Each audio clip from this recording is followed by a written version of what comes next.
주 예수 그리스도의 평화가 이 예배 오신 교회 여러분과 함께 하시기를 축원합니다. 한 주간 평안하셨습니까? 네, 감사합니다. 며칠 동안 강추위로 몸을 움츠린 채 지냈습니다. 중부지방엔 내린 눈으로 도로가 마비되면서 차들이 거북이처럼 움직였죠.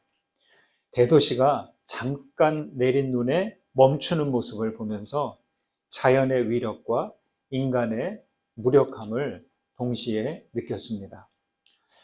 운동을 예정한 날에 추위를 핑계로 건너뛸까 하다가 어두워진 다음에야 문을 나섰습니다. 장평천을 걸어서 하소천과 만나는 합수교까지 갔다 오기로 하고 빠른 걸음으로 막 이제 갔습니다. 비오톱이 있는 길을 걷는데 주변이 환한 듯 해서 둘러보니까 컴컴한 하늘 위로 보름달이 제 뒤쪽에서 이렇게 비춰주고 있었습니다. 산책길에 설치된 조명보다 이 보름달 빛이 더 밝은 거예요. 왼쪽엔 장평천 물이 흐르고 오른쪽엔 비오톱 연못이 있는데 보름달 빛이 다 수면에 비쳤습니다. 그런데 이 비오톱 연못은 벌써 얼어서 달빛이 뿌옇게 부서졌습니다. 하지만 아직 얼지 않은 하천물은 검은 빛을 띄었습니다. 가만히 보니까 유속이 느린 곳, 거기에 얼음이 보였고요. 또 하천가에는 수심이 얕은 하천가는 얼음이 얼었습니다. 그런데 그와 달리 수심이 깊은 곳과 유속이 빠른 곳은 아직 얼지 않은 거예요. 평소 같으면 그냥 휙 지나쳤겠는데 이상하게 그때는 어떤 생각이 들었어요. 여러분, 강물만이 그런 건 아니죠. 사람의 마음도 세상이 추워질 때 움츠리고 얼게 됩니다. 기도의 깊이가 얕은 사람과 사유의 깊이가 깊지 않은 사람, 안락함과 익숙함에 안주하고 변화에 둔감한 사람은 한파에 쉽게 얼음이 듭니다. 그러나 겨울왕국이 아무리 매서워도 기도와 사유의 깊이가 깊은 사람은 어떤 그런 사회적인 추위가 있어도 움츠리거나 얼어붙지 않습니다. 이런 생각을 하면서 걷는데 이런저런 핑계를 대면서 게으름을 피우지 말라는 성령의 음성처럼 들려왔습니다. 그래서 기도 자리에 좀 더 오래 머물러야 되겠다, 독서에 더 열심을 내야 되겠다 하는 다짐을 했습니다. 사무실에 오자마자 난로를 켜고 바로 앞에 얼굴과선을 이렇게 대고 좀 녹였습니다. 이미 운동으로 몸에 열이 나 있고 여기에 난로를 켜니까 금세 한기가 사라졌습니다. 여러분, 이제 본격적인 겨울이 시작됩니다. 움츠리고만 있지 말고 몸을 움직이고 기도와 말씀의 깊이를 더해 마음이 얼지 않는 그런 신앙인들이 되시면 좋겠습니다. 대림절 두 번째 주일입니다. 지금보다 더 어둡고 추운 시절에 그리스도께서는 어김없이 오셨습니다. 그리움과 소망을 품고 기다리는 여러분 모두에게 구세주의 은총의 빛이 함께 하시기를 주님의 이름으로 축원드립니다. 로마 교회는 바울이 세우지 않았습니다. 오순절 성령 강림을 경험한 로마의 유대인들이 로마로 돌아가 교회를 세웠을 것으로 추측할 뿐입니다. 바울은 로마 교회가 땅끝 선교를 위해 너무나 중요한 전략적 위치에 있음을 알고 스페인 선교를 위한 땅끝이죠, 교두보로 생각했습니다. 하지만 로마 교회는 로마 제국의 권력과 또 이방 종교 속에서 눈치를 살펴야 했고 가장 치열한 영적 싸움을 해나가야 했습니다. 그리고 로마 교회는 유대인 성도와 이방인 성도들이 함께 모이는 곳이기에 서로의 문화적 차이와 갈등을 해소해야만 했습니다. 편지를 마무리하면서 바울은 로마 교회 교우들이 가져야 할 영적 자세를 권면합니다. 하나님의 선교를 위해서는 무엇보다 교회에 모인 사람들이 일치를 이루어야만 합니다. 로마 교회만이 아닙니다. 교회가 교회답게 되려면 구성원들이 얼마나 영적인 일치를 이루느냐에 따라 달라진다고 할 수 있습니다. 우리 교회는 어떻게 영적 일치를 이루어갈 수 있을까요? 오늘 말씀을 보시겠습니다. 5절과 6절을 봅니다. 5절 6절 있습니다. 이제 인내와 위로의 하나님이 너희로 그리스도 예수를 본받아 서로 뜻이 같게 하여 주사 한 마음과 한 입으로 하나님 곧 우리 주 예수 그리스도의 아버지께 영광을 돌리게 하려 하노라. 우리는 사람으로 태어났지만 어때요? 모두 제각각이죠? 저마다 둘도 없는 고유한 존재입니다. 그렇게 우리는 서로 같아지기가 쉽다, 어렵다? 참 어려워요. 네. 저는 이남 가운데 마지로 태어났어요. 예전에 어머니께서 성격과 기질이 다른 저와 아우를 두고 이렇게 말씀하시곤 했습니다. 야, 아무리 형제라도 그렇지 내 배에서 나왔는데 그렇게 다른지 모르겠다. 그러니까 아들 된 저랑 제 아우는 몰라요. 근데 어머니 입장에서는 참 어떻게 같은 배에서 나왔는데 이렇게 서로 달라? 그랬던 거죠. 쌍둥이 형제도 다른데 형제자매가 같을 수 없죠. 평생 같이 산 부부도 같아지기 어렵습니다. 사람이 믿음을 가졌다고 해서 그냥 같아질 수 있을까요? 같아질 수 없습니다. 그보다 우리는 같아지려고 하기보다 서로를 인정하고 어우러질 수 있어야 합니다. 산의 나무들을 보십시오. 나무들은 멀찍이 떨어져서 보면 다 같아 보여요. 근데 모두 제각각 달라요. 초록색도 같은 초록색이 아니죠? 그런데 서로 다르지만 하나가 될 수 있어요. 어떻게 하나가 될 수 있을까요? 나무들은 땅에 뿌리를 내리고 있지 않습니까? 그리고 같은 하늘 아래에서 살고 있지 않습니까? 나무는 같은 땅에 뿌리를 내림으로 하나가 됩니다. 같은 태양빛을 받아들이고 같은 비를 맞으며 살고 있습니다. 사람도 이렇게 함께 어우러져서 하나가 되는 거죠. 우리는 서로 다른 성격을 가진 고유한 인생들입니다. 예수 믿음으로 금방 같아질 수 없습니다. 같아질 수도 없습니다. 이것은 파란색이 붉은색으로 바뀔 수 없는 것과 같고 다시 붉은색이 파란색이 될 수 없는 것과 같습니다. 파란색은 파란색으로, 붉은색은 붉은색으로 서로 어우러져야 합니다. 다만 우리는 하나님께 생명의 뿌리를 내림으로 하나가 되는 거죠. 하나님의 은총과 사랑으로 하나가 됩니다. 제가 예전에 수레바퀴 비유로 설명을 드린 적이 있습니다. 여러분, 수레바퀴 아시죠? 어떤 건지? 예전에 지금의 타이어 같은 게 생기기 전에 나무로 바퀴를 만들었습니다. 수레바퀴의 바퀴살은 테두리 쪽으로, 바퀴 바깥쪽으로 갈수록 바퀴살이 어때요? 서로 멀어집니다. 벌어져요. 그러나 바퀴축으로, 바퀴의 중심으로 향할수록 서로 가까워져 갑니다. 바퀴축에 연결되어 있어야 바퀴가 구를 수 있게 되는 거죠. 축에 연결되지 않는 바퀴살은 부러지거나 빠져버릴 것이고 급기야 수레바퀴가 구르지 못하게 할 것입니다. 여러분, 우리는 그리스도라는 바퀴축에 연결된 사람들입니다. 여기 5절에 하나님이 너희로 예수를 본받아 서로 뜻이 같게 하여라고 하죠. 우리들 각각은 하나 되기 매우 어렵습니다. 그런데 그리스도께 연결되면 하나가 될 수 있는 거죠. 그래서 주님은 요한복음에서 나는 포도나무요 너희는 가지라라고 했습니다. 가볍게 지나가시면 안 됩니다. 포도나무에 연결된 가지여야 가지가 가지로서 살 수 있죠. 믿음이라는 것은요, 그리스도께 연결된 것입니다. 이 연결 여부가 믿음 있음과 없음을 결정합니다.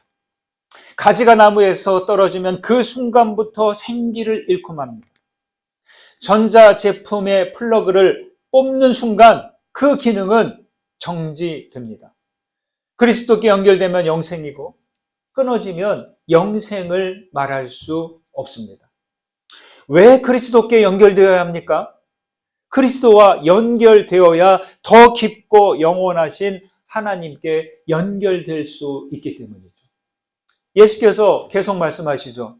내 안에 거하라. 나도 너희 안에 거하리라.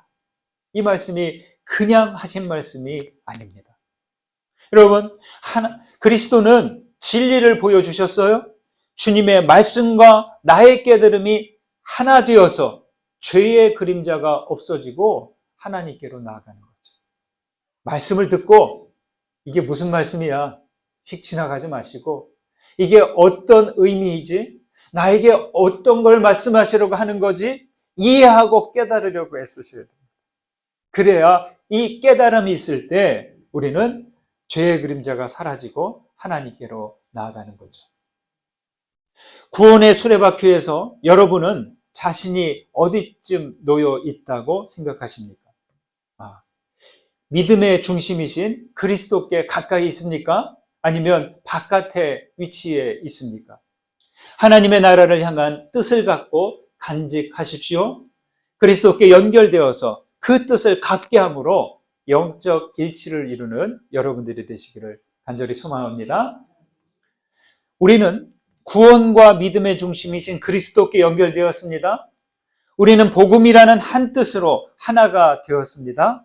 그 다음은 무엇일까요? 바울은 7절에서 그러므로 이 말로 시작합니다. 7절과 9절을 보시겠습니다. 먼저 7절을 읽습니다. 그러므로 그리스도께서 우리를 받아 하나님께 영광을 돌리심과 같이 너희도 서로 받으라. 9절 이방인들도 그 긍휼하심으로 말미암아 하나님께 영광을 돌리게 하려 하심이라 기록된 바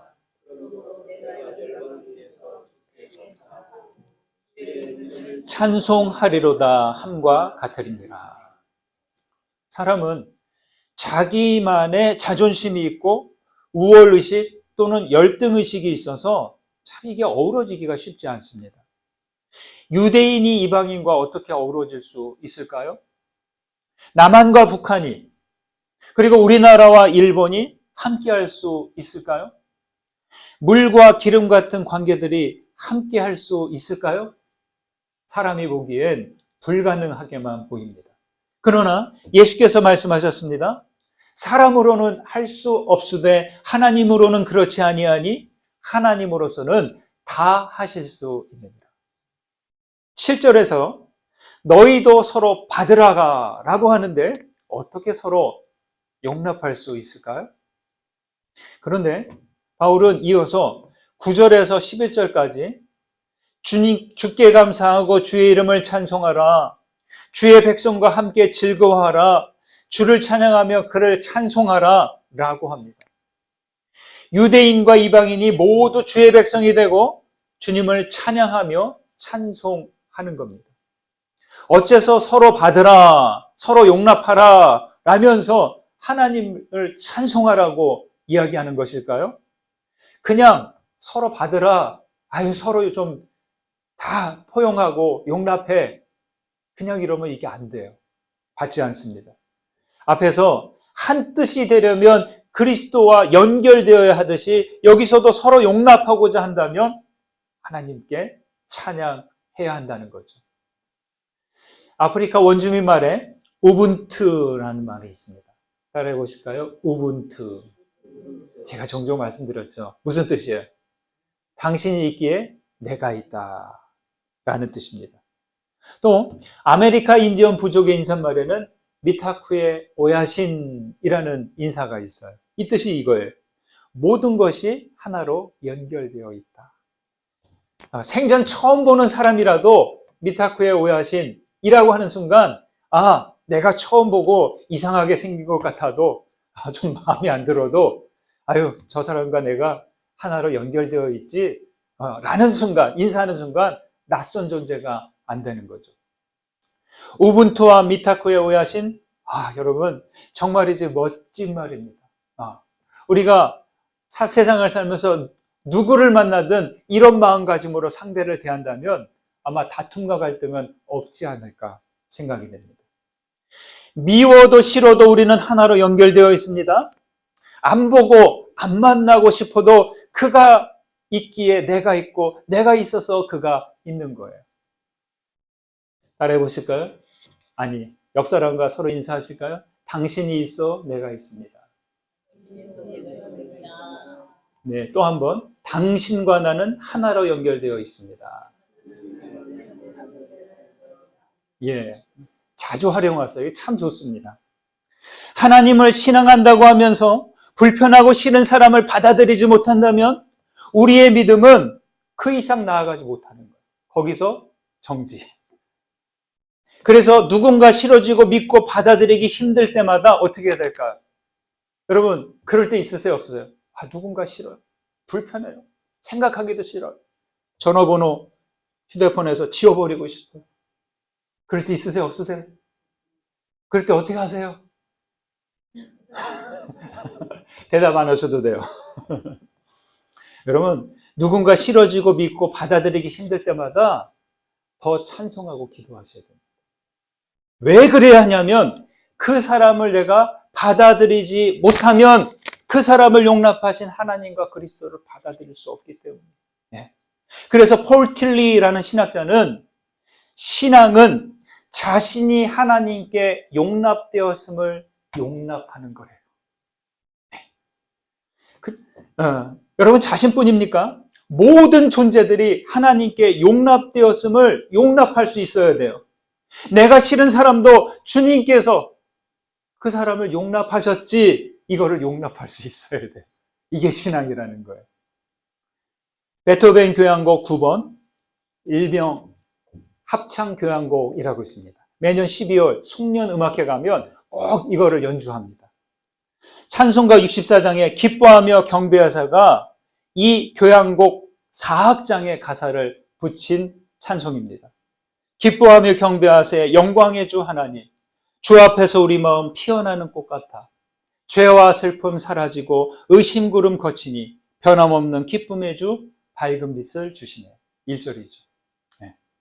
이 베토벤의 자필악보 4악장 중간에는 제가 한번 찾아봤거든요. 베토벤의 자필악보 이렇게 검색하면 그 직접 쓴 악보가 있어요. 뭐라고 한 건지 하나도 몰라요. 네.